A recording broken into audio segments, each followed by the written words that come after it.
नमस्कार जय जगन्नाथ। आज राति है साढ़े 8:45 है। मत भोक लगे चलो खाଇବା। आज पखाल भात आलू भर्ता अंडा भजा और पोई आलू सुंठला मत भोक गला जोरे पेटे मूषा दौड़ी। पखाल भात आलू भर्ता देखिक मत आउ जोर भोक लगुच। चलो देख पखाल भात आलू भर्ता अंडा भजा खाई टेस्ट करिया केमिति होइजी।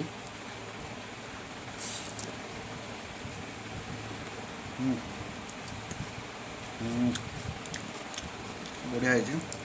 आलू भर्ता नंबर 1 है। भाई मैंने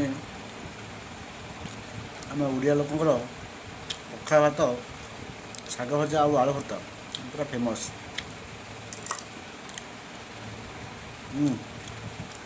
बढ़िया है। पखाल भात को आलू भर्ता पूरा उडुच पूरा। बहुत टेस्टी भी है। हाँ बहुत देखो पखाल भात मस्त है। पखाल भात को आलू भर्ता सुपर फाइन है। भाई मैंने सुपर फाइन है। आपड़ भी घरे पखाल खातु। खरा दिन चलती पखाल दिन खाइए ठंडा हम। अंडा भी खातु। अंडा देह भी भल। मझे मझे ग्रीन सब्जी खातु। पेट भी उपकार।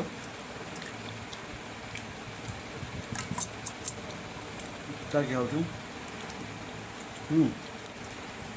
बढ़िया है। भर्ता भी मस्त है। पखाल भात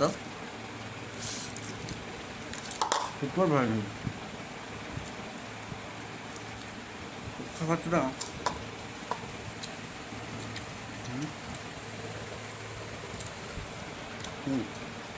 बढ़िया है। भाई जय जगन्नाथ। आप घरे पखाल भात आलू भर्ता बोले दबेगी खातु चकड़ी। खास कर गरम दिन पखाल खाइटा ठीक लगुच। जय हिंद जय जगन्नाथ।